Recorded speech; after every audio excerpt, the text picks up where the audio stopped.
some of their trainers did a pre-conference training on Thursday here. They have generously provided lunch for us, and now they're going to share some of their collective wisdom with us and their knowledge of all the things that they've been doing. They just celebrated 100 years as peace builders. They are based in Philadelphia, and they are a Quaker-based organization, Quaker values-based organization. If you are unfamiliar with them, I'm sure you're going to learn a lot this afternoon, and we can always help connect you with them and information about them later on. I think you're tabling as well in the castle. So we're really excited that they have put together this panel and come and gotten us lunch today. So I'm going to hand it over to Marianne. Yeah, thank you.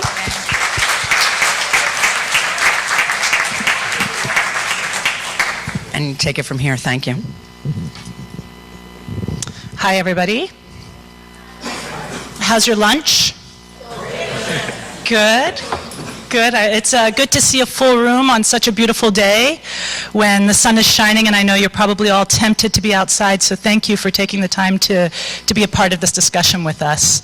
I also want to thank the sponsors of the program for giving us the space and the opportunity to be able to talk. So my name is Maryanne Elias. I'm the Director of Program Administration for International Programs for the AFSC, the American Friends Service Committee, based out of Philadelphia, but I work very closely with our international programs. So you might hear me asking some questions to the panelists, gearing their conversation a little towards perhaps how does this connect with international settings. We really want to make sure that we provide space for you to be able to have a conversation with us, so there should be Q&A back and forth. We're going to provide a lot of space for that as well. First of all, let me just get a sense of, you've now had, what, a day and a half of sessions, and when I looked at the agenda, it looked like it was very much academic focused with some activism focus and a little bit of practicum focus. How many of you came out of some very head-heavy sessions discussing theory and approaches and debating different ways towards peace building and justice? Raise your hand or cheer or clap if you had some head-heavy sessions this morning. Yeah. So our goal is to try to take you and shift you into a different direction of the conversation. We all, of course, very much appreciate those head-heavy conversations, but recognize that understanding and seeing examples of the practice of peace building is always helpful and useful in our work that we do. So I wanted to tell you a little bit about AFSC, since we actually have our panelists are from AFSC. Unfortunately, our fourth panelist was not able to join us today, so it did end up being just the AFSC group. By the way, this is not the name of the session, but I will tell you about this in a few minutes. So AFSC, as you heard, is a Quaker organization. We received the Nobel Peace Prize for our work. We accepted the Nobel Peace Prize on behalf of Quakers in Europe and the United States for our work in Nazi Germany. We firmly believe that as an organization that the Quaker values and faith in action is the way we should be doing our work. And so what does that mean? Domestically and internationally, our work includes peace building, humanitarian relief, and recovery. And of course, that comes in a lot of different forms in all of the different contexts in which we work. Big part of what we've also been successful at doing is quiet diplomacy. Perhaps you may know the Quakers for, especially AFSC, and Bill Sutherland for the work in bringing down apartheid in South Africa. A lot of that was done through quiet diplomacy. So. And then, of course, especially here in the United States, I think we see a lot of this, is the support for nonviolent movement and advocacy. And what brings us to this room today is to talk about nonviolent movements at the community level. And that's what we're here to talk about. We can't do the quiet diplomacy and the advocacy work if we don't have that connection to the community. It's really important that we're grounded in that work and that we have the access to the communities. I don't know if any of you were here for Joyce's presentation, the keynote speech. Joyce Ajluni is the General Secretary for AFSC, and she sort of in passing said, you know, when I was traveling to the offices internationally, I was really impressed with how all of our staff are local. The majority of our staff are local and from the regions and the countries where we work. This is a very sort of common thing that we're hearing now, especially in development, local first, local first. But AFSC has been doing this for decades. And to my understanding, to the extent that we said, as an organization, it started out as a service committee. So it was volunteers, Quaker volunteers. My understanding was, this was long before I started AFSC, was that those volunteers were predominantly white, privileged Quakers with the intention of doing good around the world. And they recognized that in order to be able to connect with the communities where the work was needed, it was important to be able to have members of those communities be a part of the work. And shifted the structure of AFSC to a staffing structure where we make a deliberate effort to include the communities that we serve in our offices. And so it is really quite remarkable when you travel around the United States. I always say that our staff in the United States are the communities where we work. And so that means that our work is well informed. And that informed knowledge helps us then be able to advocate for nonviolent policy change. So that is what I wanted to sort of lift up and share about AFSC. Of course, my computer just died. Okay. So we do have a fantastic, I think they're fantastic, group of panelists. And each of them is coming to you with a very different experience and a very different audience that they work with, also including different approaches. So first of all, I'd like to introduce Nia. Nia and I work in the Philadelphia office, and she works a lot with our youth programs. And today she'll be talking about the work around the youth network convenings. Nia is a phenomenal trainer and facilitator. She has this ability to be able to shift the energy in the room in a lively way. When I first saw Nia present, I thought, she's going to talk to us like we're youth? But she was really able to adjust to her audience and bring out such a pleasant and agreeable dynamic in the room. And I'm really hoping that with her artistic ability, her ability to move and sing and use words, that she'll be able to transform this room for us today. So with that, Nia, if you don't mind, I would like to pass the mic to you. Everybody welcome Nia, please.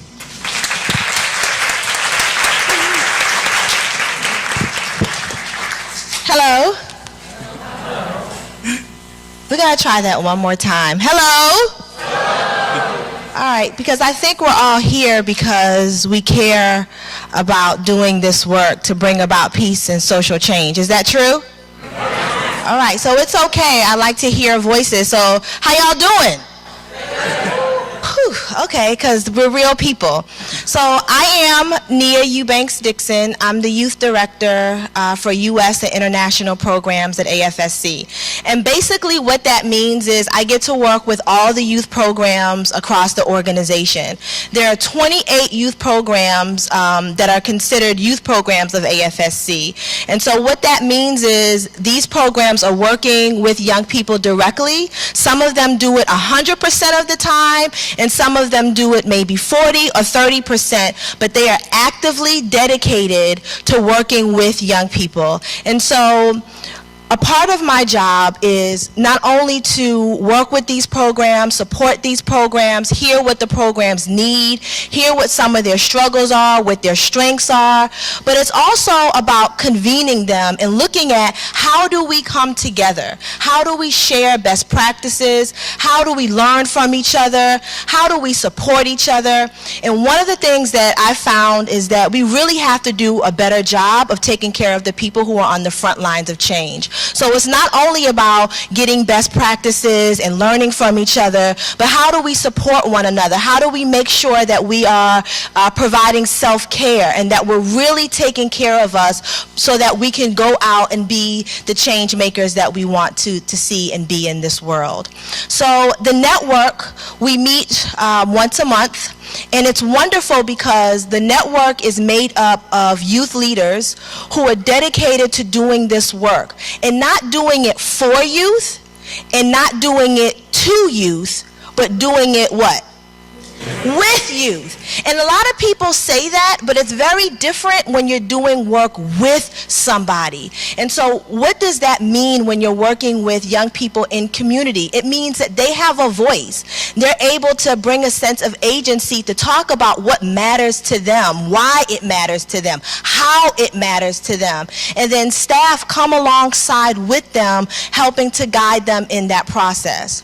So one of the ways that AFSC is doing work with young people, right, on major issues that are impacting them, like racism, like poverty, like immigration, like peace building, is we have formed out of the consensus of the staff that they felt that it was necessary to bring about young people globally to work on building a strong network. And the name of that is called Youth in Action. And so Youth in Action is a transnational network that brings together youth leaders from around the world who are first want to come together with other youth and saying, yo, I want to know what's happening in Guatemala. I want to know what's happening in Somalia. I want to know what's happening in Seattle. And what happens when you bring these young people together? Now, it's not just about bringing young people together, because many times you'll hear people say, oh, we're going to have a great gathering, and we brought these young people together. And usually we notice that people talk to them, they talk for them, but they're not talking. Ooh, we getting it. So we're not talking with them. So what does that look like tangibly? So I'm going to go through something with you that kind of talks about what our core values are. Because when we're doing this work and talking about impacted communities and you're working with them, there's some key things that we have to be clear about first, and that we as staff need to be clear about before we enter into community with other people to do this work. Because we can get real excited about going in. And so AFSC, especially within our youth programs, we're not trying to fix anybody. They are whole human beings. And so we are there to work with them, to highlight their assets, and to be at the forefront of them deciding the change that they want to see in the world. So I'm going to ask you to take a deep breath in, take a deep breath out. Take a deep breath in, and take a deep breath out. I know you're eating, and I'm so sorry, but I am going to ask you on a count of 3 to stand. On a count of what? 3. Very good. Here, just want to make sure you was living with me. So 1, 2, 3. Can you guys hear me? Because I need my hands. So I'm going to ask you just so we can get in our bodies just a little bit. So the first one is you're going to put your hands up like so, and we're going to say peace. Let's try it. 1, 2, 3. Peace. Peace. So, hold on. It's okay. So, you're going to repeat after me. Peace. Peace. One more time. Peace. Peace. So, you're going to repeat after me. I love adults. Here we go. Peace. Peace. Right? So, how do we have peace in our homes? How do we have peace in our lives? What does peace really look like? We have these conversations and these dialogues about it, and we get in our heads. But what does it mean to you when you hear the word? When you hear the word? Peace. The next one is, everybody put your hand on your heart. Put your right foot behind you. And I want you to say love. Love. Right? So I have the right to be loved. I have a right to love myself, and I have the right to love you. And I give it freely. So on the count of 3, everybody say love. Love. And the third one is you put your hand like so with your fingers crossed like this, and you're going to bring it to your forehead, and you're going to throw it out. You're going to say respect. Respect. Ready? 1, 2, 3.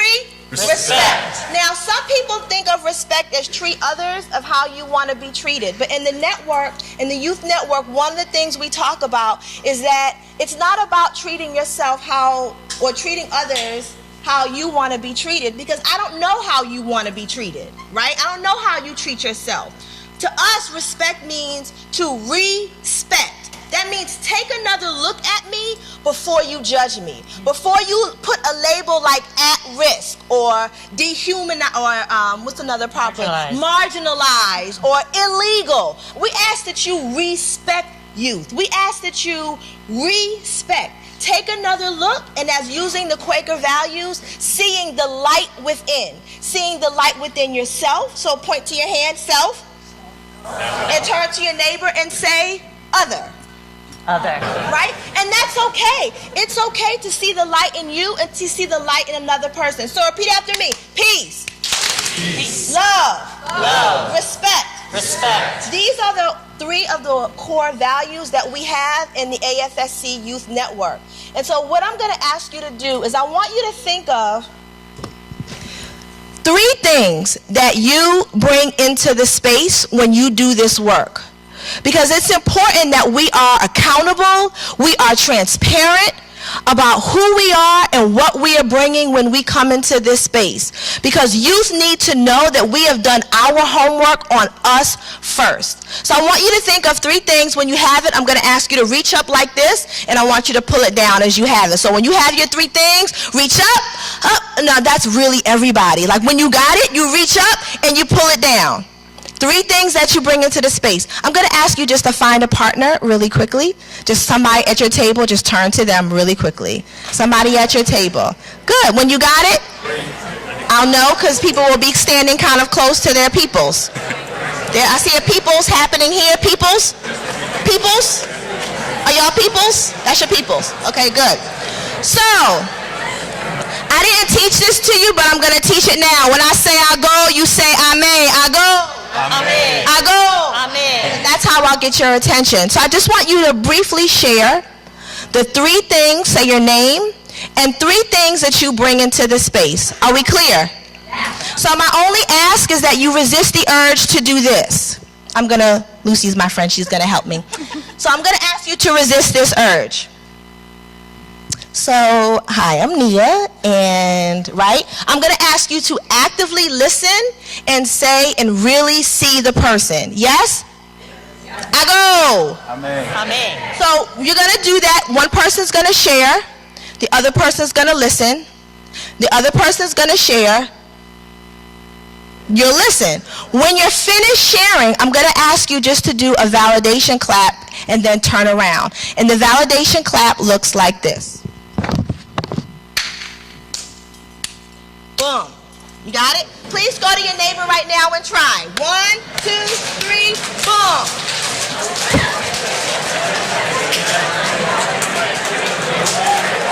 I go. Ooh, I go. So when you're done speaking, that means I see you. Say, I see you.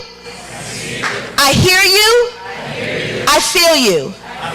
So when both people have come to a place where they feel like they've been heard, they've been seen, and they've been felt, you give a validation clap and give a boom, and so it's like, it's all good. I see you, I feel you, I hear you, and I have shared authentically what I am bringing into the space. Yes?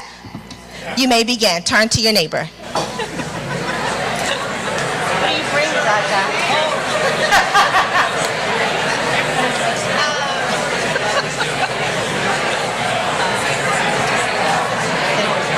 This is showing out what some of them are. And they're engaged. They're totally engaged. I bring my own and other people's stories that have changed me and made me. Yeah, they're all engaged. And I will bring All that. what It's got the work and what it might create.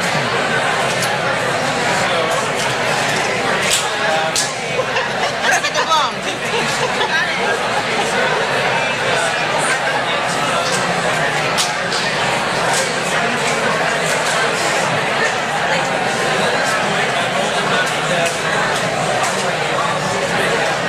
So I'm going to ask you to start to wrap up. If you've been somebody who's been doing all the talking,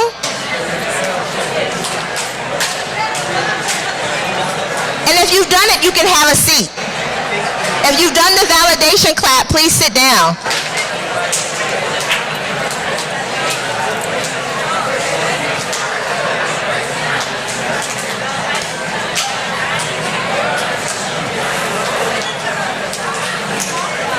Yes.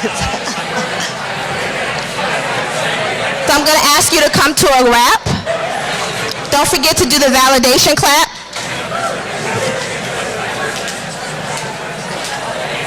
Good. I go. Amen. Amen. Wonderful.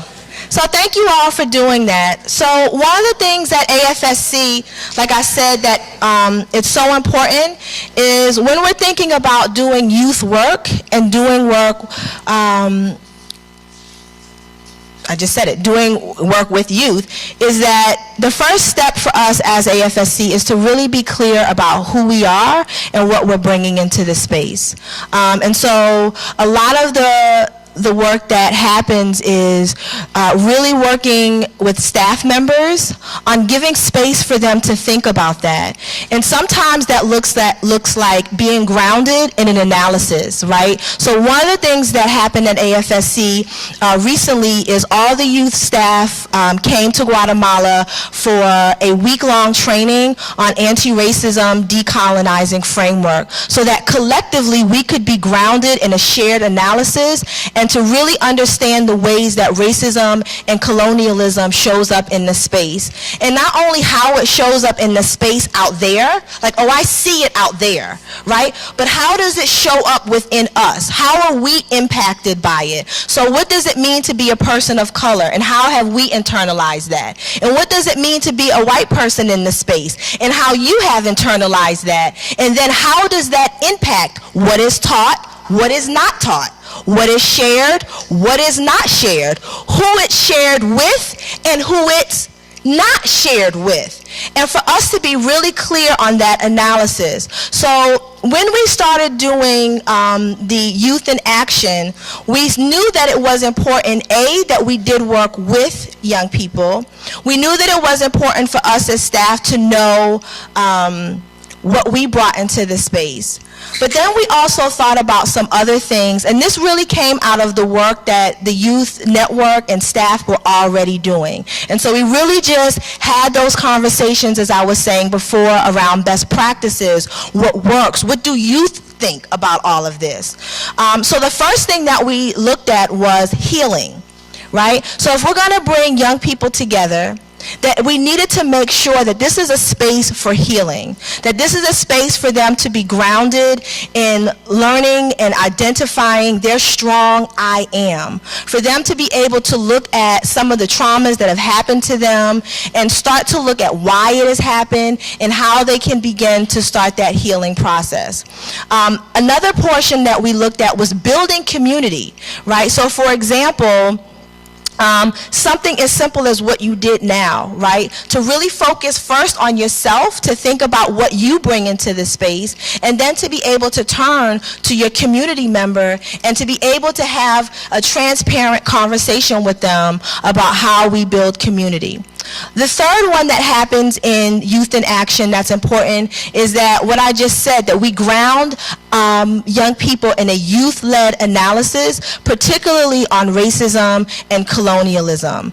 And then looking at how it shows up in their community in multi-different contexts. So the Youth Network, I didn't share this before, or Youth in Action is made up of young people from all over the world. So we have young people in Somalia, young people who are from Burundi and Kenya. They're all coming together. So to be clear about how that might show up differently depending upon where you are. And then finally, we're looking at what does youth organizing look like? And for young people to have the space to then be able to understand organizing and then implement what they know. So for example, one of the things that is happening is the young people from Youth in Action are creating a global campaign called #WeAreNotAtRisk. And what that came from was when we were looking at linguistic racism and the power of words with colonialism, how that is still playing out in today's society. In Guatemala, you'll hear the word thugs, and indio, which is a word for mean indigenous, right? So if you're trying to talk bad about someone, you would call them indio, which means you're poor and uneducated. In the media in the United States, when we talk about youth of color in the media, you'll hear words like thugs or criminals. And in nonprofits, you'll hear words like at risk, marginalized. And so these are all words that are racially coded that come from a deficit model. And young people after that training said, no, this is enough. So from that strong community, having space for healing, being grounded in an analysis, looking at what does it mean to be an organizer in your local community, but having global implications. The young people created a We Are Not At Risk campaign where the day of action is coming up on November 14th on social media. Please go to afsc.org in a couple of weeks and you can get information about that campaign. And this is what happens, like I said, when you have staff who come together, who are grounded in the analysis, who understand that their core values, and then when youth come together, who are supported by staff, who come together with healing, who come together to build community, who are grounded in the analysis, who then have a really great understanding of organizing, and then have the space and the support to implement the thing that they see is necessary, both in a local context and a global context. Thank you.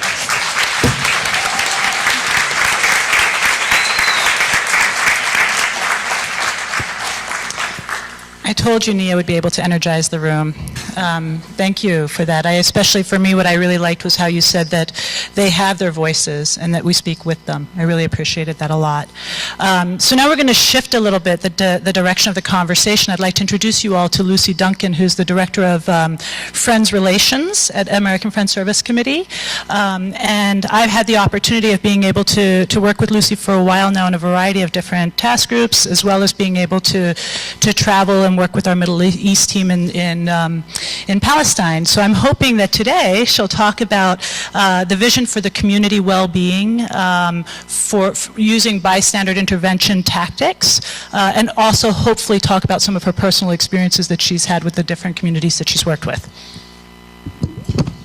Thanks, Marianne. Yeah, I'm Director of Friends Relations, which basically means that I'm a community organizer for the Quaker community, and sometimes I feel like I'm the Director of Ally Strategy. So I'm going to talk a lot about that today. I wanted to start with a poem. This is a poem that I wrote on the occasion of the first version of the Muslim ban, and a young man that was loosely affiliated with us or found us, was so outraged by it that he started a Facebook event, and he ended up with like 20 to 30,000 people coming to the march that he was proposing. He didn't have any experience organizing a march. So he reached out to us and he said, oh, will you help us? And so in a week, we organized the Sanctuary Everywhere March in Philadelphia that had thousands and thousands and thousands of people, and a big rally at the beginning. And in the middle of that march, we stopped and we made a sanctuary space for the Muslims that were with us so that they could do their prayers. And so this is a poem that I wrote on that occasion. And our Sanctuary Everywhere stream of work, it tries to bring together different issues in one place and think of them together, whether that's Black Lives Matter, working to end police brutality, or immigrants trying to fight back against the horrific oppression that they're experiencing now, to understand ourselves as elementally connected and those issues as elementally connected, and that we need to create sanctuary for one another.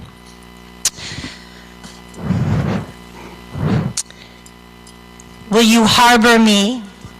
Will you keep me safe? Will you shelter me as the gales of injustice pelt me with abuse? Will you be for me a temple, holding me sacred, seeing that I hold God? When the police stop me at a traffic light, will you take the gun from their hands? When ICE agents come for me in the middle of the night, will you block the door? When they poison my water, will you offer me a clear stream? When they take my land, cutting the earth with a black snake, will you stand in the way? When they try to pull my hijab from my hair, will you stop their hand? When I am in prison, will you visit me and break down the doors? When they tell me who to love, will you make a home for my lover and me? When they build the wall, will you knock it down and build a bridge? We thousands gather in city streets, in town squares, in schools, in churches and temples. We grab each other's hands, create a web stronger than fear, reaching across borders and fences into each other's lives. The tsunami of white supremacy is here. The earthquake of hate is coming for us. Let us tie ourselves together in a supple net of resistance. Let us offer sanctuary everywhere.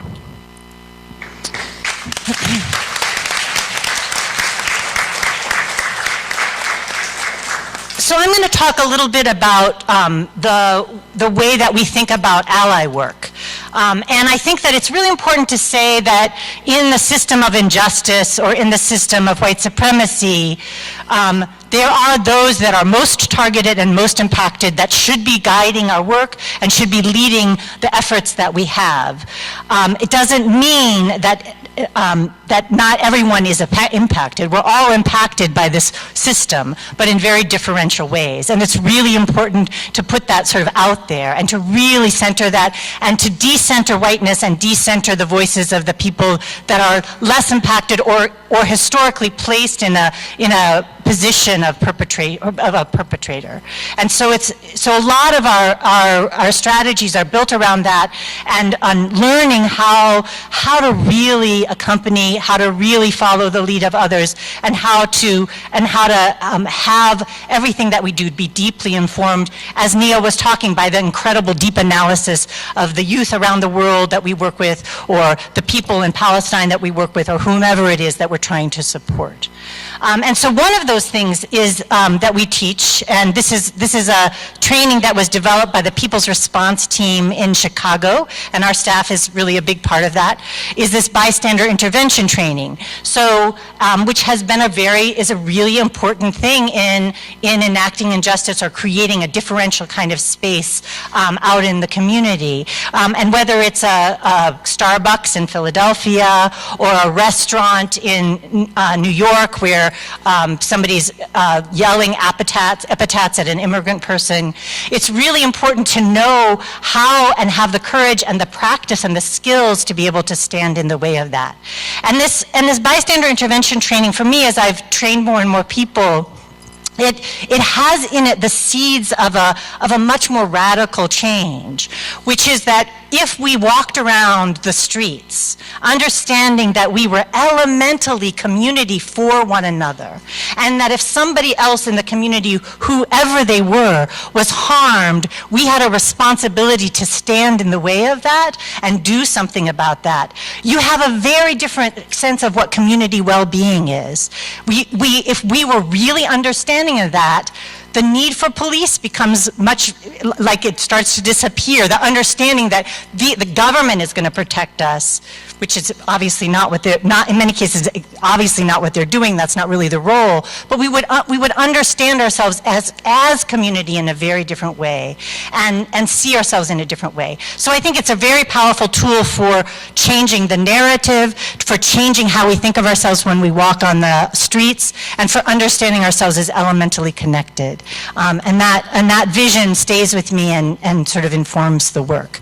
The other thing that we've been thinking about is when I started my work, I talked to a lot of staff and a lot of Quakers. And what staff said is, we need the support of the Quaker community to get what we are doing done. We need people to stand up and stand with us. And what the staff said is we really, and what Quakers said is we really want to help you. And they didn't say we want to direct your work. They said, we want to stand with you and stand with what you're trying to do.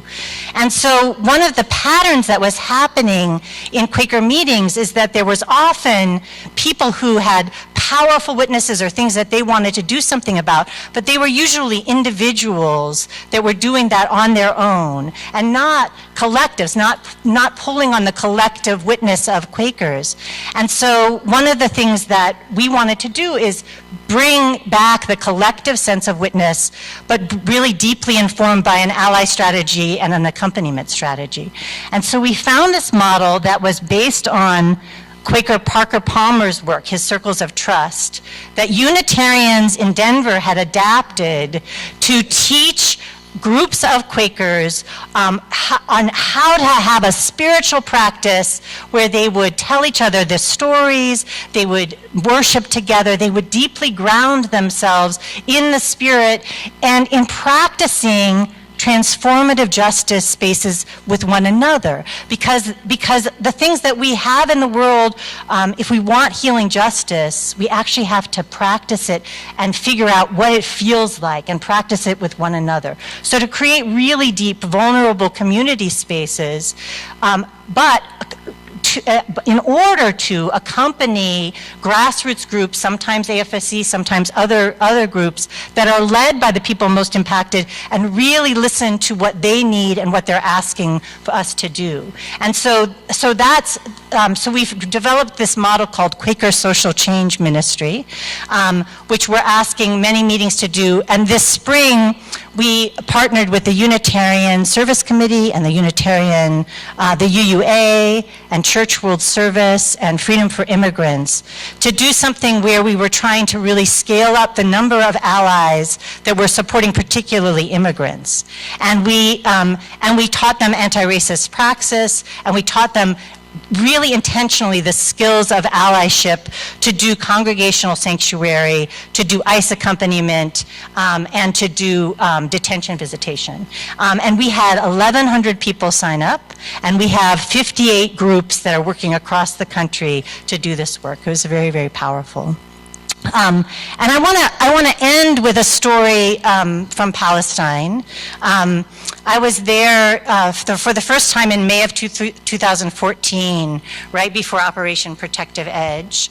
I was in Gaza with our staff there, and it was a very, very powerful trip and very inspiring and very.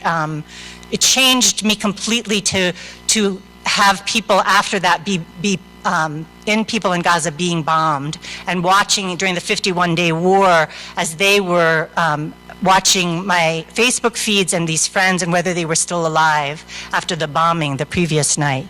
It really was very, very transformative. But one of the places that we went to was Susia, which is in the West Bank. It's a little herder community that was moved in the mid-'80s from their ancestral home, and they were moved to an encampment, and they live in tents, and their village has been demolished several times by the Israeli military. There's a settlement that's up on the hill. Their water that belongs to them gets piped past them up into the settlement, and they have petitioned to try and gain access to that water, but they have been denied. So we went and we visited with them. We sat in a tent. We drank tea with them. And then they walked us up the hill to the school that's up on the hill. And it's a UN school that was built in Area C. So it has a demolition order on it. And we sat in the room of the office of the principal. And I said, what is the most supportive thing that you experience? What's the kind of support that matters to you? And he said the ecumenical accompaniers who come and stay with us, and they walk the children to school, and sometimes they get beat up by settlers as well, and they experience they see with their own eyes what we see, and then they go and they tell the world. He said that's what's been the most meaningful support that we've experienced. And so in all of our work in talking with allies and giving people the skills and the tools to walk with our work.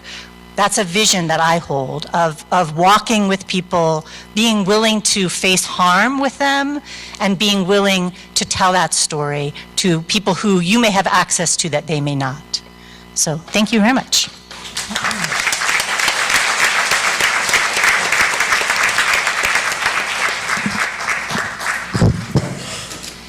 Thanks, Luci. It's not without reason that we tagged our centennial Courageous Acts.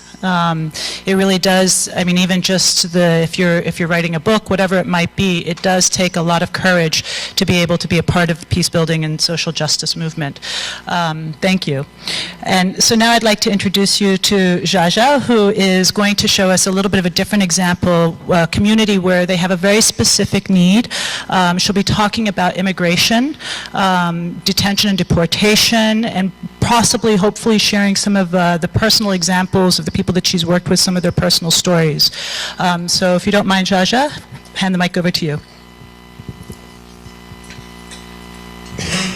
Hi, so my name is Chia-Chia Wang. I am the Organizing and Advocacy Director for the Afsc Immigrant Rights Program based in New Jersey, Newark, New Jersey. And I I oversee policy and advocacy work, meaning that from local, state, and to the federal level, changing policy that affect migrants' lives here who decide to resettle here in the United States and in New Jersey on a daily basis, and also to change the narrative and to really let the larger community know why people move here and how can we support them. So I do want to, start by showing Milka's story, amazing young person that we have been working with for the last 7 years.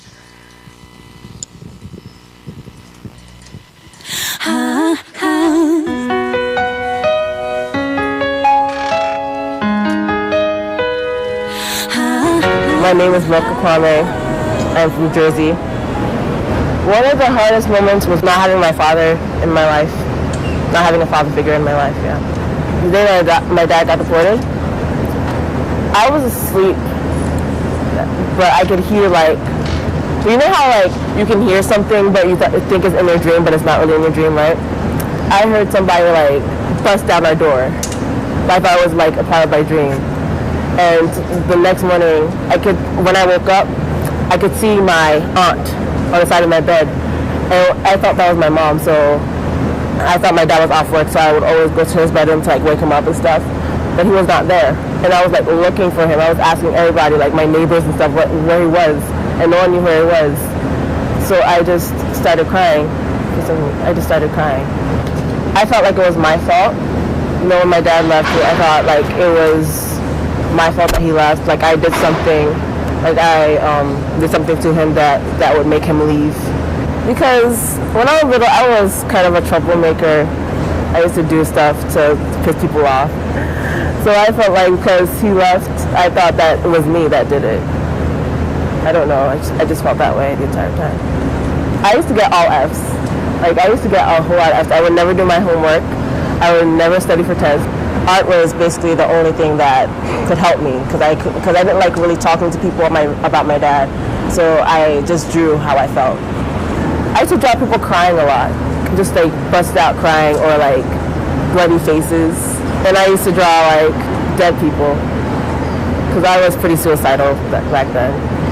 Drawing sad people made me feel aware on how I was feeling in the inside, and I told myself, hey Milka, you shouldn't be feeling like this. You have to, what can you do to make yourself feel better? The turning point for me was talking to my guidance counselor. She was actually the first guidance counselor that was actually nice to me, and she told me that, hey, you control what you become in life. It made me feel powerful, actually. That's actually affected my drawings, because now I draw powerful things, empowerment things. My entire life I always felt it was my fault, it was my fault, it was my fault. But around 14-ish, I realized that it wasn't me that did it. It took a long time to tell myself, hey, this was not you. This was the government who did this, and you shouldn't blame yourself for it. I would tell my younger self that it wasn't your fault, so you shouldn't have felt that way about yourself. I told myself you can do anything if you try. That's what I say.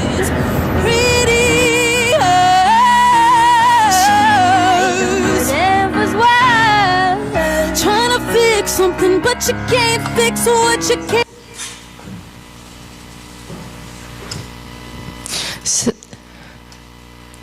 So this is one of the many stories that we work with, or the many young people that we work with. And also adults, parents, single individuals, migrants who have moved to this country on their own or with their family. A lot of them cross the border, risk their lives, abandon everything they know at home. You know, some of them chose to come to New Jersey, and mainly because they may have family members already settled in New Jersey, and that, or for whatever reason, the U.S. government decided that there's detention bed space, I'm gonna send them there, and then from there our program have immigration attorneys who work to get them out of detention. So our program based in Newark, New Jersey is probably AFSC's largest domestic program, and that we have about 20 staff members, and 2/3 are legal service providers. So that's and why? AFSC is not traditionally a service provider. We, work with affected community members, and we work overseas and within the United States. But, providing services is not something that AFSC is used to. But our program grew over the years, especially rapidly the last 5 years. Why? Because there's a tremendous need. The lack in legal status is a big problem, right? That could make someone subject to detention deportation. Once somebody is detained, very likely the person will be deported. And with some legal representation, the person's likelihood to get out is bigger. So we also advocate for anyone who is facing immigration, in detention, to have legal counsel. So right now, some of you may know that people who are incarcerated for immigration purposes have no right to legal counsel or affordable legal counsel. So on the local and the state level, we advocate for publicly funded, public defender style, a legal representation for immigrants who are detained. So how many people are detained at any given time? Too many, yes, absolutely. So over 40, and then it may go up again this year, coming year.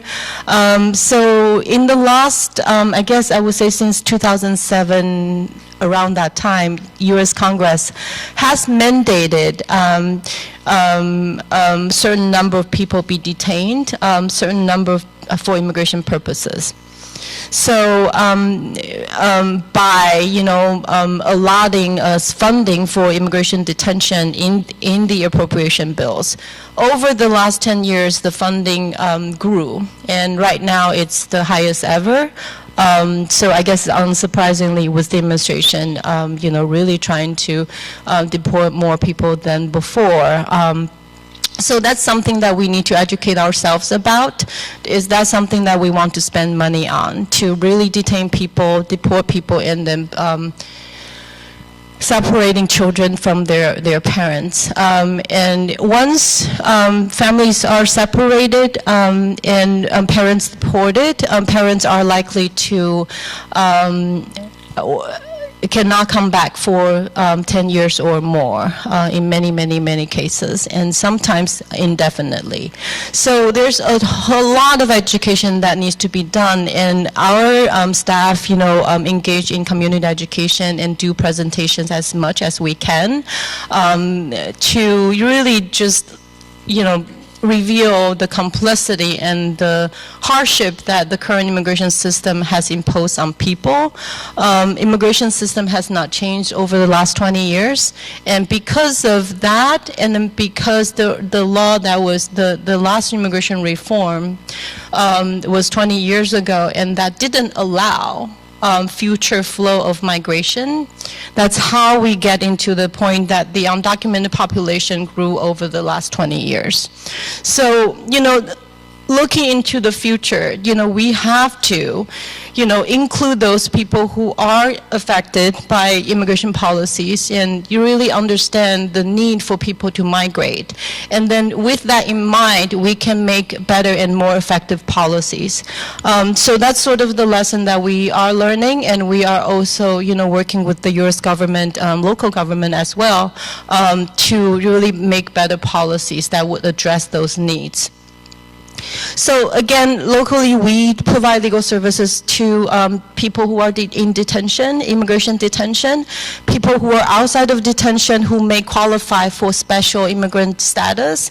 A lot of people don't qualify for anything because in order to come to the U.S., you must have some sort of immediate family members, or you have an employer who can sponsor you.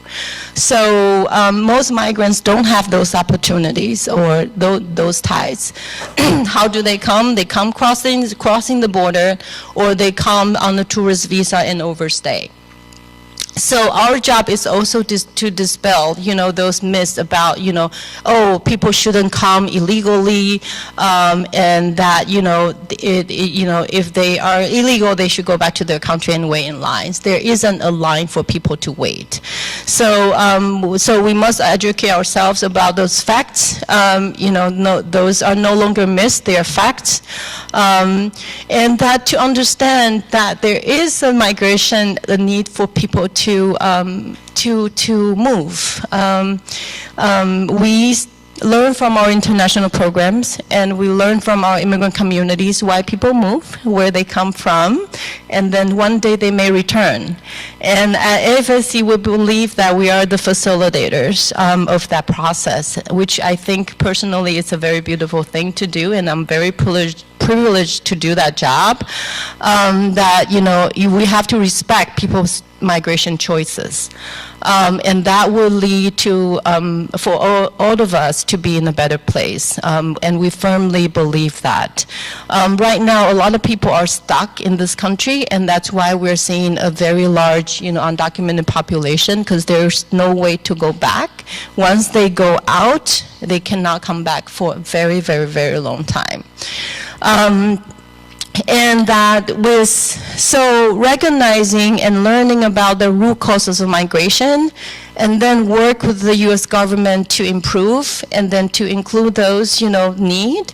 And it's sort of a very key things that we do our work, and also to work with those people who are impacted, the migrant communities, the immigrants, children and families that, and to support them to tell their stories in public and through, sort of the new age media ways. And that, Milka came to our office when she was 7 years old, and now she's 18. And her father has been deported over 10 years now. And we probably will try to find a way to bring him back since that 10-year bar has passed. And that, when we first met her, she could not speak. I think she did not exaggerate. She actually downplayed her, the hardship that she, the suffering that she had inside.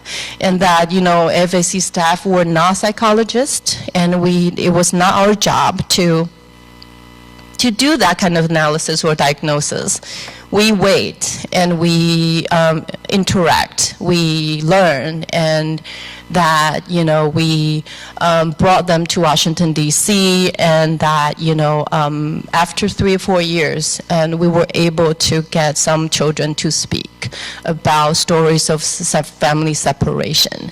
And to this day, we still are not child psychologists, and that we have not changed our position, and that, it is, but, to really support them and provide opportunities or create opportunities for these unheard stories to be told.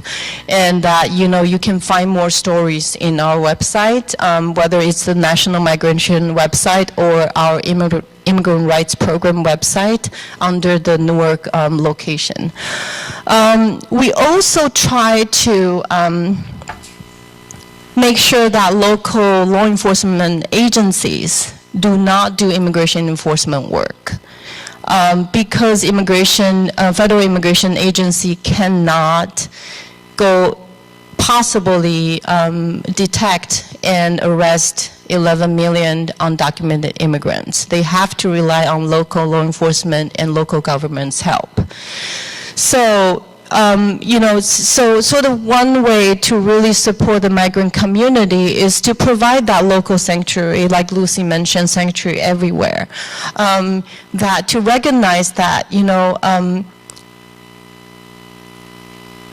to have a safe community, everybody needs to feel safe, and everybody needs to have the right to basic needs, and that,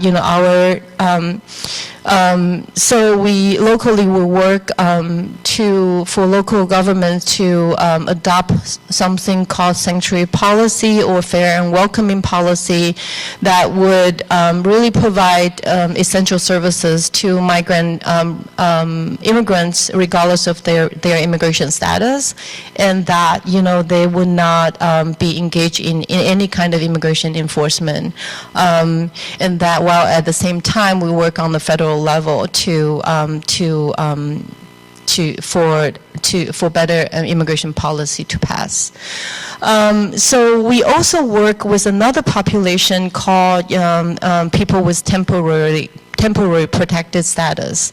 So you probably have seen in the news that the new administration has terminated 7 out of the 10 TPS programs, and that's more than 300,000 people who have been in this country for more than 20 years. Most of them have been in this country for more than 20 years with this temporary status. So, when we went to Washington to educate our legislators about the need for permanent residency, a lot of times we heard why temporary status means temporary. Shouldn't they be leaving now? So what would be our answers? No. Because? Conditions haven't changed where they're coming from. The conditions have not changed. People are human beings. They have families. They started making friends, right? Creating communities. And that, those are, what we need as a human being and as, a part of the human society. So, the many people or elected officials have failed to see that. And then, or maybe they see it, it's just not politically, correct or popular to actually say it and recognize that. So we have been working with this population and the immigrant community to advocate for permanent residency so that they can stay, and that would be the more permanent solution for this fairly large migrant community. So and then we documented their stories. So I want to show. I do want to end and then leave time for question and answers, and then but I want to show a daughter of one of our TPS holders to just end my part of the presentation. My name is Liani Teresina. I am from Newark, New Jersey. I'm a U.S. citizen, but my mom has TPS and she's from Honduras. My mom has had TPS since before I was born, and she's been here for almost 20 years now, and I've seen her work hard for so many years. And she relies a lot on TPS because in order for her to have a license, she needs the TPS, and she needs to drive to and from her job. And so I've been working really hard with her and in the TPS campaign because I've seen her work so hard for me every single day of my life because she is a single mom. And so I've been able to channel that fearlessness that she has and really work hard for something that's really important to us. She hasn't gone back to Honduras because she wants me to get an education. And so now that I am going to finally be going to college, it's kind of really bittersweet because it's exciting that I'm going to be going to college and pursuing education that none of my family members have been able to have. But we run the risk of her possibly not being able to witness that with me. And it's something that we've worked so hard for, and she's probably not going to be here for that. And so I really want to fight hard for her so she can stay. And, you know, I want to make all the time that she's been here worthwhile and make her proud, because I know that she's come here for the American dream, and I don't think it's fair that she has to leave and her dreams be crushed. But I'm going to work really hard for our American dreams to come true.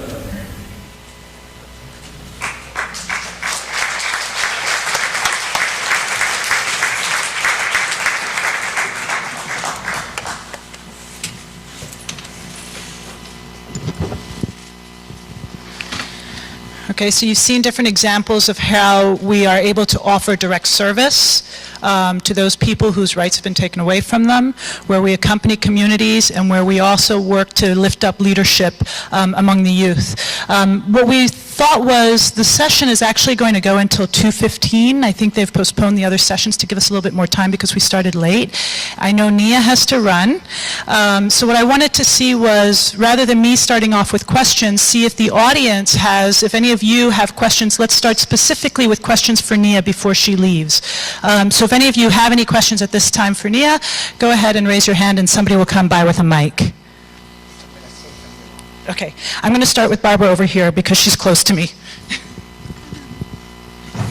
Thank you so much for your good work in this world. You inspire me every day and keep me going.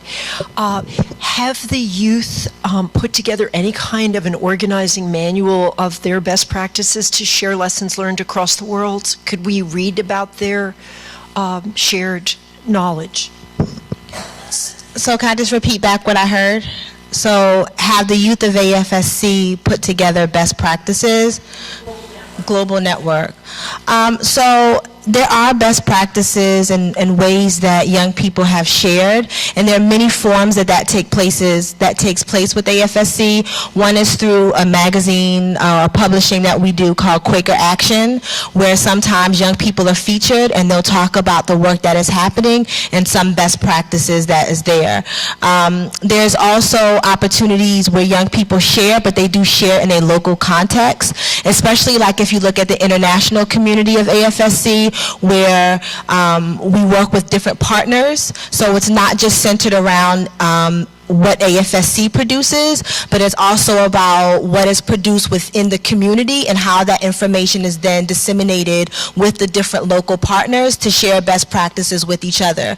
So for example, when I was in Kenya for the Youth in Action campaign, there were 5 or 6 partners that were there, and they were sharing best practices with each other, and the young people were there sharing best practices with the partners so that they could learn from each other, so that it was an intergenerational process. So there are plenty of things and times for AFSC where we do that, but we also want to make sure that some of that knowledge is shared out in the local context. For Youth in Action, for our global campaign, in about 2 weeks, please go to afsc.org and you'll hear the stories and see what young people are asking for you to do in order to change the negative rhetoric around young people around the world. Thanks, Nia. Before she leaves, one more question for Nia.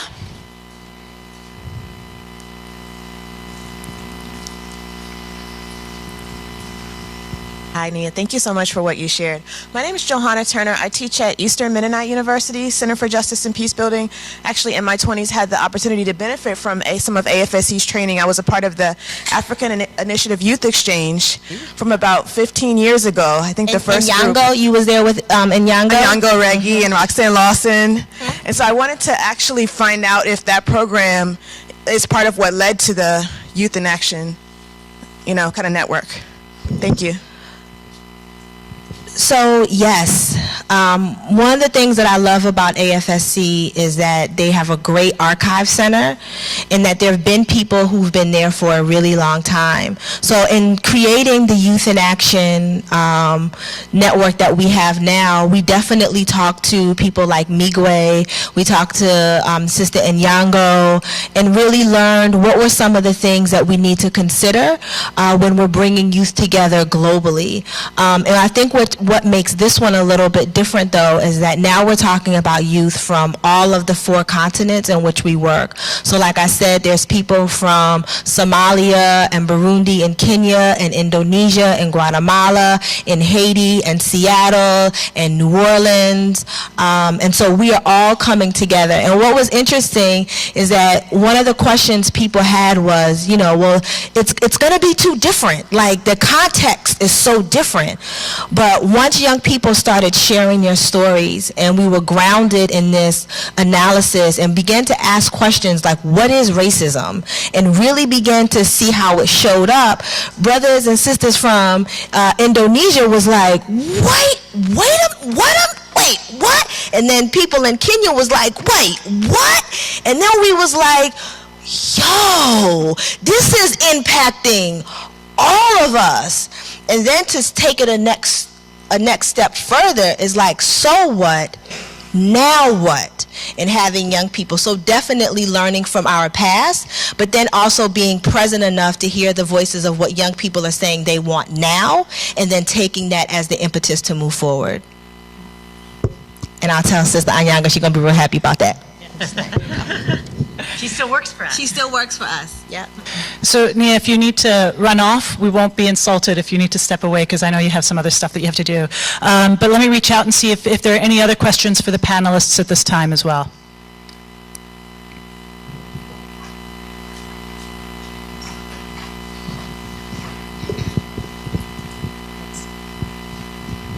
And if you could introduce yourself, that'd be great.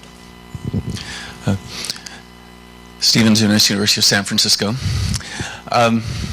My question involves what the best response is when ostensible allies have problems with the kind of witness that the American Friends Service Committee takes, and how best to respond. I'll just give two examples that you all are probably familiar with, but the audience may not. One involves Friends Academy, a Quaker prep school in Long Island, where the administration canceled a scheduled AFSC sponsored talk by Israeli conscience objectors because apparently they did not want to have their students hear negative Israeli voices who oppose the occupation. Another, not far from here, Friends Central School, they banned the students from giving proceeds from a fundraising concert to the American Friends Service Committee because of AFSC's support for boycotts and divestment from companies that support Israeli violations of international humanitarian law. And just a few months later, the head of school abruptly canceled a scheduled talk by a distinguished Quaker Peace Studies professor from Swarthmore because he was Palestinian. And then when students rose up in protest, fired the 2 teachers, both young queer women of color, who had invited them.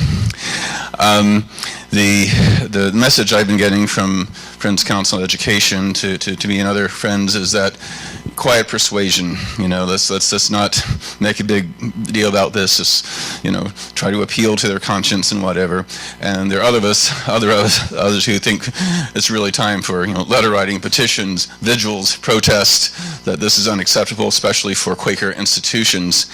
And so, but this question is not specific about those instances, but kind of the broader question of how what happens when people who should be our allies, should be our support of our good works, are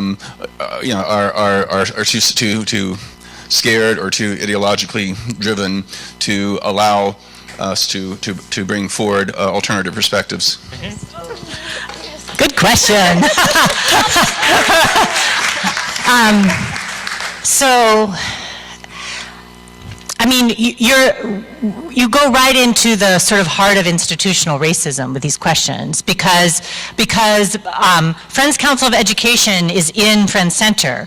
Friends Council of Education, there's co-workers of that institution that work 15 feet away from my desk, and when Saed was disinvited and the teachers were fired, I did have several conversations with them and said, this is about defining what Quakerism is, and that Quakerism is principled.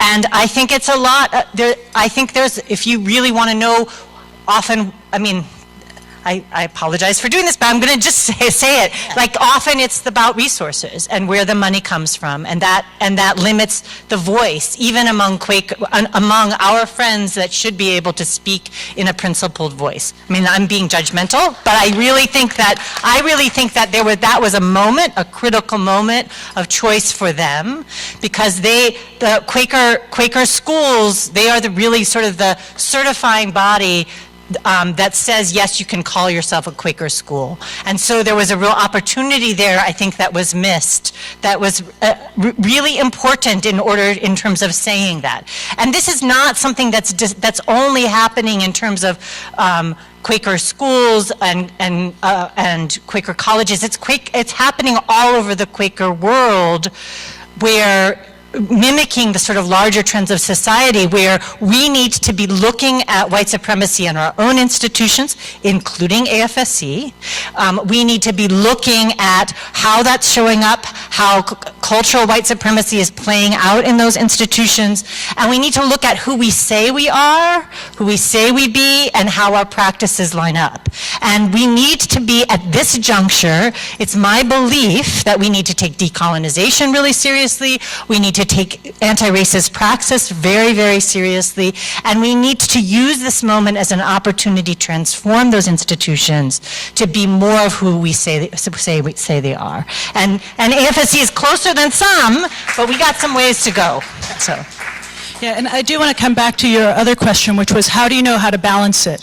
When do we pull out the activist's card and really start doing the petitioning, the marches, the open discussions, and when do we also have the quiet diplomacy conversations that are happening behind the scenes as well?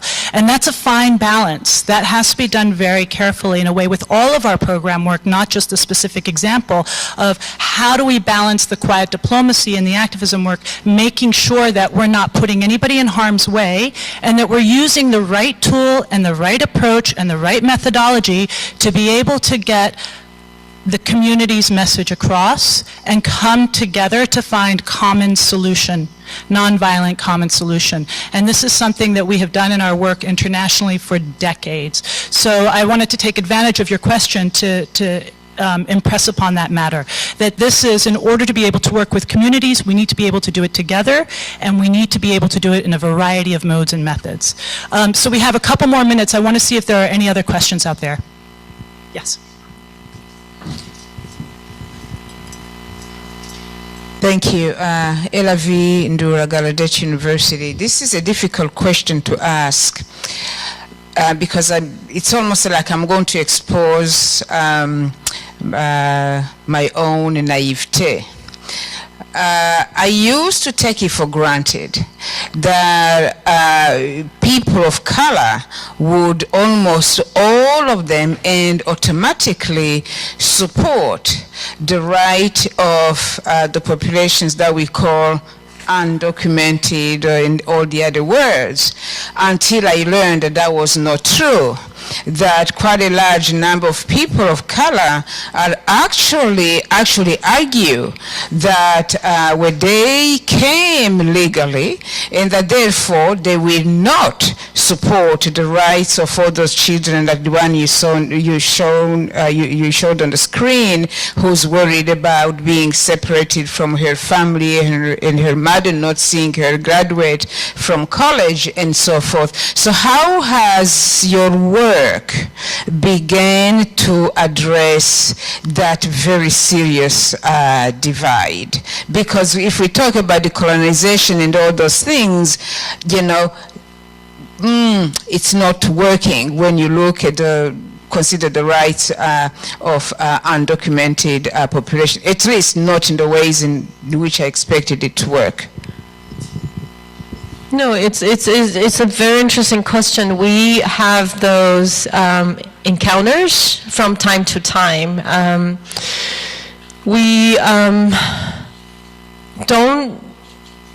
So I think it's when we tell the stories, and when people tell their migration stories, I think that's will be the most powerful tool, rather than us, telling them that, no, you're wrong, and then there isn't a way for people to come legally, or most people to come legally.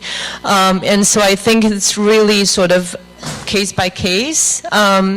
We have, our work does not focus on just sort of addressing that divide, but really recognize that divide is there and that it's actually wrong, and that people who come here, for pretty much the same reason, better future for themselves and for their children, right? And then so we try to really find a common ground, but really also be able to say that, there isn't a way for people to come legally. But in most of the time, our communities don't include those people, that would, have those claims. So I'm looking at the time, and I actually have to get Chia-Chia to the train station. So we do have to leave, and we won't be able to take any more questions. But I did want to raise one thing. There is a way for you to interact with us.